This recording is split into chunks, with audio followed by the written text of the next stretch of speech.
Oh, it started again. It started again. Arsenal lose 3-2 to Villarreal in the Emirates Cup, which is their cup, their trophy, their stadium. Then they go on to lose on penalties. So they've lost twice in one night. Victor Gyökeres plays sort of 50 odd minutes, doesn't score. Nicolas Pepe scores against Arsenal. What does all of that equal? Meltdown. Meltdown. And you know what? I have to say, you lot gotta calm down. You gotta calm down. You gotta calm down. You gotta calm down. I see Lee Judges. We'll be lucky to get top four. I see a few other Arsenal fans, and I've been seeing this over pre-season, saying this looks the same as last year. Now, the time will come where we can fully judge that and banter will be had. Believe me, you guys know I want to be there. I want to be there. I want to be laughing. I want to be sticking a boot in. I want to be looking at Man United getting Sesko and you guys getting Gyökeres and seeing Sesko potentially outscore Gyökeres. How good would that be? Those are all little things that you want to see. But in reality, even I'm a little bit uncomfortable jumping on now. Do you know what I mean? Next week Sunday, Old Trafford, we have it out. We have it out then. You know what I mean? But you have to understand that I've said this before.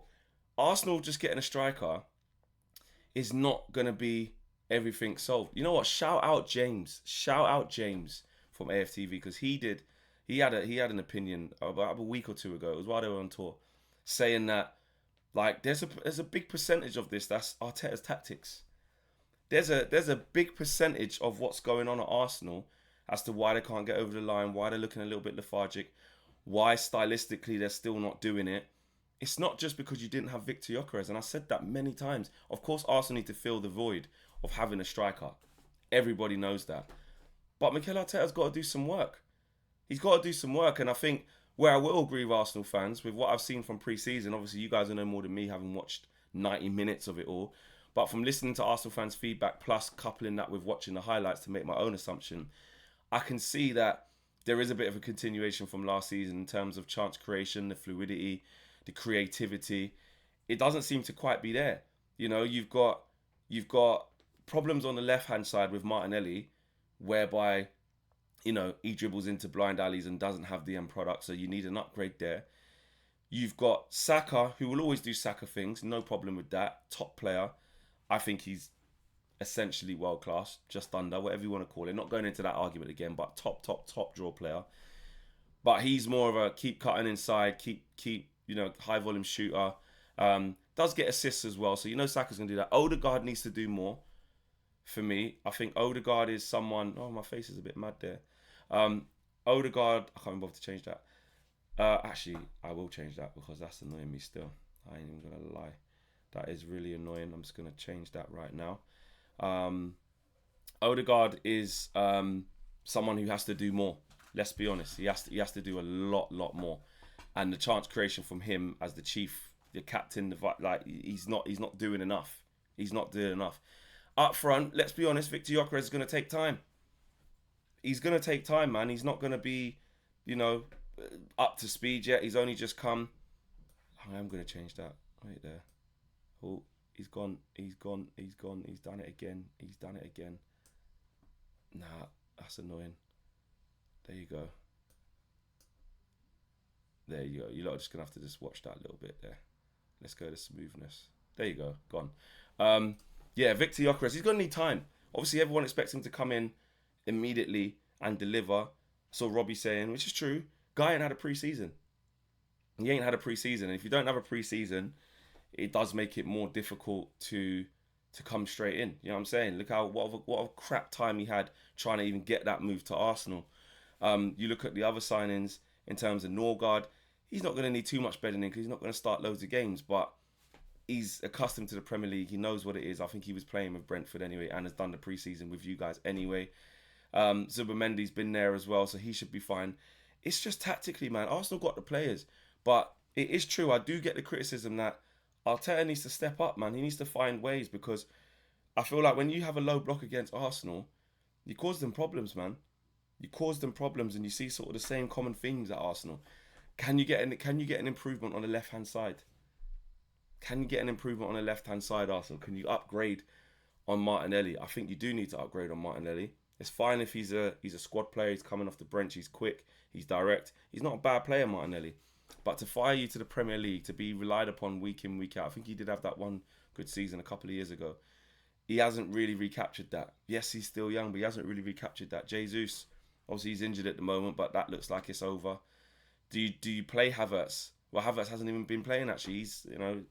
Arteta was hoping that he's going to be fit for Man United. So Arsenal still got work to do. But having said that, I have to be honest, man. Come on, everyone going in saying, yeah, they're not going to get top four. It's a disgrace. It's this. It's that. Just chill out. Just chill out, man. You got to wait and see. You ain't even kicked a ball in the Premier League. You can definitely say the things that have been wrong. You can definitely say the things that you would like to have improved upon, even though it's pre-season. You can say all of them things, man. I get it. You can. But, I mean, listen, I was locked in AFTV, obviously. So I'm saying absolutely locked in. But these are how these things go. Guess what? Victor Gyökeres, he's going to be on 007 watch, mate. I don't even know what are we trying to be that as rival fans, which is not you Arsenal fans, obviously. Are we trying to add up the game against Spurs when he played 10, 15 minutes? He played 50 odd minutes yesterday. Are we on 002? I don't know. You lot tell me. You lot tell me, because it's this, innit? It's all of this. So I just need to know what the narrative is. That's all I want to know. Are we on? And I'm asking the neutrals this. I'm not asking Arsenal fans. I don't expect you to be shitting on your own player. Neutrals, are we on 002, or does it only start from competitive games? If we're being honest, it should only start from competitive games. Let's have it right. We gotta be proper on that. It's got to start from competitive games only. But realistically, we're waiting. We're waiting for downfall. But I will be honest, man. I like to keep it neutral on this channel as much as I can, apart from Newcastle, who were disgraces and cheats, who they needed telling yesterday. But other than that, I'm saying, obviously when the games come, we'll talk about what happens in the games. But I always promise to talk about things properly. If I'm honest, there's cause for concern in terms of you're seeing the same thing, so that doesn't fill you with confidence. However, you can't go fully mad yet until you start playing competitive games. You know what I mean? You always give a team a blind. But what I would say is, having seen Man United being so poor, you don't know what it is. The last however many pre-seasons I've seen Man United, and you can tell in pre-season you're just not good. Shockingly bad. That's been us. But you're not in that boat, man. Arsenal have been there's not even a conversation between Arsenal and Man United in terms of where they've been in the last few years. So I think for Arsenal, you give them a little bit of a blight. However, don't let any of these teams start surpassing you. Don't let, Chelsea start doing better than you. Don't let City start coming back. Even a Man United. Imagine from 15th, Man United start putting a run together and all of a sudden we're up there. You just never know. So there you go, man. Smash the like on the video. Subscribe to the channel if you're new. Arsenal fans, calm down.